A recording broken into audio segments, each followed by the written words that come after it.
we should be able to quickly replace him instead of just looking as if nothing has happened. Let's carry on as usual.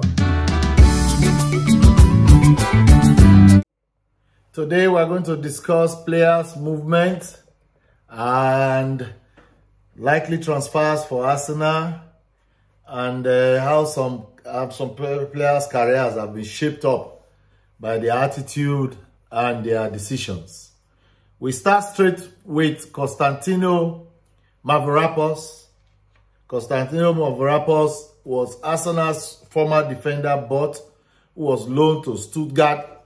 West Ham have signed him. Mavropanos has signed for West Ham, but how is he linked to Arsenal? Arsenal has, I think, a 10% in the purchase clause that was included or inserted in his contract. So Arsenal will be gaining some money from that transfer, I do believe. I will move quickly to another player that is being linked to Arsenal, Mykhailo of Brighton. We all know he's a good winger who could also give competition to Saka. And Rob Holding, in one of his YouTube interviews he gave, said he's an unbelievable player. That's just to reconfirm for us. It's not like we need Rob Holding's certification before we can actually say Mykhailo is a good player.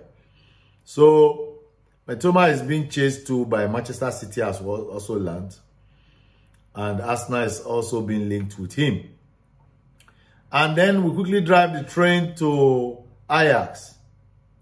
And no other player than Mohamed Kudus. There is the news in the newspapers now saying that Arsenal could make a late run before the transfer window ends for Mohamed Kudus. So that's another winger we are looking at. But I don't know how pressing it is for Arteta and every other person. How disturbed are we that we have not been able to replace Timber since he got injured till now? You know, I know this set of players we played with almost gave us the title last season. But because we missed out just because of death, that's why we bought Timber. Now that Timber is injured, we should be able to quickly replace him instead of just looking as if nothing has happened. Let's carry on as usual. Arteta wants a situation, he doesn't want to upset the balance at the back. But we need somebody to move in there quickly, ASAP. So whatever Arsenal is doing now, the priority should be at the defense and somebody to also assist Saka. If he plans to use Partey more at the right back, then for other matches, the midfield we played against Crystal Palace might not really hold. So what that means is that we will definitely need another attacking or defensive midfielder if you want to be using, because you can't overuse Partey. It's just too much, as I know. You can't overuse Declan Rice just the way we overused Partey last time. So that the balance we have at the back for Magalhaes and Saliba remains strong. The more they play with each other, the more they will understand themselves. All right, I don't want to overflog that matter too much. And I want to quickly move us to a bit of fun that is going on in the football industry. And the first person to start with is Mudryk of Chelsea.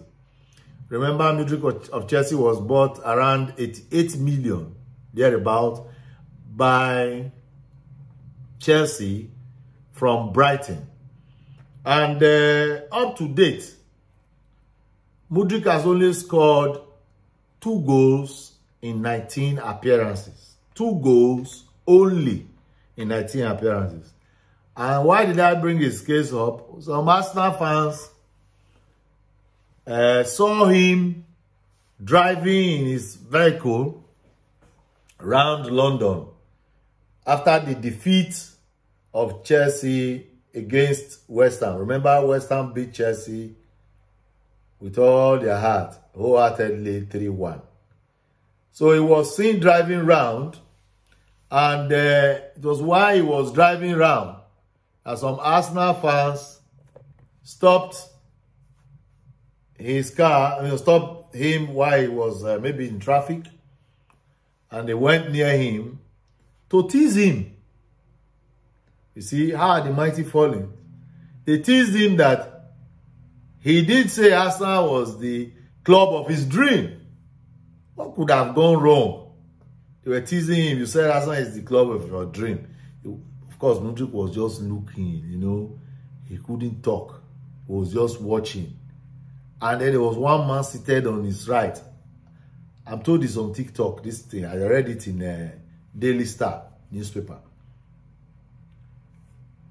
The other man was just looking quiet, hand just looking like this. Then they now threw the next question, say, if you had played with Arsenal, you could have won the Premier League. You can imagine how it would have been for Mudryk coming the first season into the Premier League, having the medal around his neck as a winner of the Barclays Premier League. Unfortunately, he did not join us.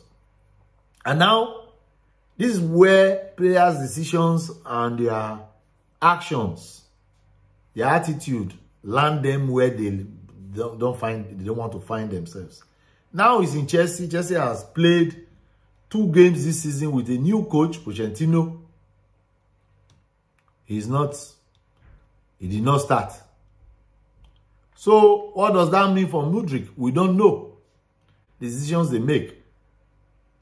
Whether they're looking at money or trophies or opportunities or playing for a big club, they should also look at a lot of factors, And if you put that aside, you look at somebody like William, who we took from Chelsea. He was very, very good. By the time he got to Arsenal now, he's like a withered plant. He was gone. Finished. He played 30-something matches. I don't think he ever scored for Arsenal. Before we terminated his contract, or he terminated his contract from Arsenal. And then he went to Corinthians also to play again also in Brazil. He was playing there. I think issues of insecurity or whatever. He now came back to Fulham. He now excelled in Fulham. You see, singular decisions that players make, some can help them to excel, some do not help them to excel. Came to another big club after he did not excel. Went back to Brazil. Could not do anything there. In fact, those people were very angry with him, his football play, his football style. The way he was playing his football. And then he moved back to England, only to start excelling there. I'm even told now, from news that I read, that Saudi people had even also looked at him. Then you now move again to another player called Caicedo. Caicedo was brandishing all sorts of messages last season that Arsenal was, he wanted to join Arsenal. He was begging Brighton, please accept the transfer. I'm happy to be the one to have the highest bid for you. He was practically begging. Brighton refused.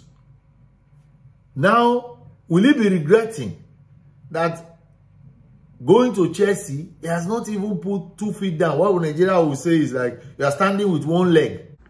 Huh? He was standing with one leg. He said, oh, come and help us show up the back. Come and show up the back for us. You are 110 million buy. What we don't have in this club, you are here to provide it. What did he provide them? Own goal. What the hell was that? Tackled a player, a midfielder also of West Ham, Paqueta, inside the team, but the way you will never tackle somebody in the, you should be tackling somebody like that at the center of the field or in the opponent's half. He forgot himself completely. So now how do Chelsea fans see him? Is he going to be a hero? Postponed hero or hero now? You see, attitude and decisions of player, where he lands them. How much will that affect his confidence? That's another one. Then you look at João Felix, who decided to choose Chelsea. Of course, I would like to say Chelsea chose him. He chose Chelsea, or Chelsea chose him. 16 million on loan. First match he came in, he got a red card. I think banned for 2-3 matches. He could not play. See, players making all sorts of decisions out of their behavior. You see, Balogun now, how can you be more or less second highest goal scorer in the French league last season? You cannot humble yourself to fight for your place and actually show what you can do. He went out straight to make a statement. When they asked him, how does he see himself in the new Arsenal team? He said one thing he knows is that he will never go out on loan again. He will never go out on loan again. What a statement by a player who wants to excel in a club like Arsenal. With that alone, he sealed his own cup. Now, he's being touted from one club to the other. Monaco today, Inter Milan tomorrow, West Ham tomorrow. Now it's Chelsea. We don't even know how much Arsenal is going to sell him to Chelsea. He has now seen how that there's the light in the tunnel is very far from it. So players and their attitude. You see what is going, but rather than somebody like Nketiah and Sakana who humble their head down and see where they are today. See where they are today. So that brings me to my next point. Is Brighton titled now as the next selling club? Because Southampton those days was the selling club. You can imagine the players that have left Southampton if they were there now, where Southampton would have been. Sadio Mane, Oxlade-Chamberlain, Theo Walcott, we bought another defender from them, Lallana, all these players. Van Dijk, if I remember, I think Van Dijk was playing for Southampton. Sorry. So, all these players have been sold by one club. The club had no future for them. They just want to make money and wash their hands off them. And then you move now to the new club before the new club, Arsenal was another selling club. Arsenal was deputizing as Southampton was the highest selling club. Arsenal sold Van Persie, sold Clichy, sold Sanya, sold Fabregas, sold even Thierry Henry one time, sold all the Sanchez, sold everybody that matters that was going to help Arsenal. He washed their hands off them. Wenger said no, he doesn't want it. Giroud, you are too old, 30-something. Giroud is still playing it today. That's one sin Wenger committed against Arsenal. That boy would have been firing for. The next thing, Giroud went to Chelsea the next season and won the league with them, or Champions League. These are decisions made by club and players that have to affect them, their attitudes. Then you move now to Brighton, who is the latest bride now, selling players. You can imagine Cucurella, you can imagine Caicedo, you can imagine Trossard sold to us, you can imagine Ben White sold to us.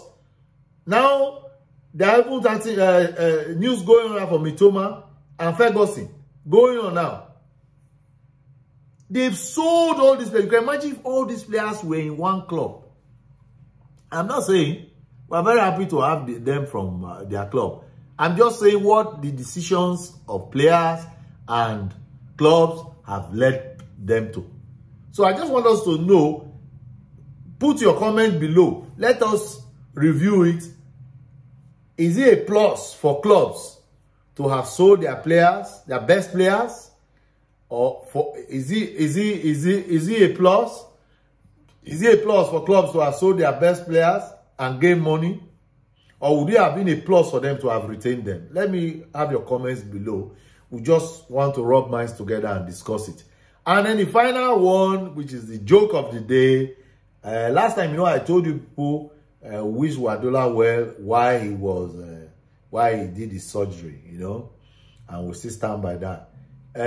He cracked a joke before he gave us like a temporary parting shot before he left for this health holiday, you know. He was given ticket by the traffic wardens. He parked on I think a yellow line. And well, of course, he can afford the ticket. So Guardiola is the highest paid manager in the Premier League. I don't know of the world, but he's the highest paid Premier League manager. And he had to crack a joke with the traffic wardens, and he told them, well, if you take picture with me for SF, you are going to pay. And then the traffic warden burst out more or less laughing. So while there is Guardiola sees fun even in the misunderstanding or parking on the yellow line that he did. So we're going to end it on that note. Like, share, and subscribe. Do not waka pass. This is Gunners Lovers TV. I'm your host, Augustine. Jesus Christ loves you. We love you, and we want you to subscribe. So just subscribe. It's free. I can wait a second or two for you to do your own. Yes, now that you have subscribed, you are welcome to the forum. Please help us push our subscribers to 500, and then we can begin to travel again from there. So be part of the people that will move us to that number. Share it to your friends, like it, put your notification bell on so that when we have new videos, you'll be the first to receive them. I will see you in our next video when we play our next match against Fulham. Yes, I'll see you there. Bye.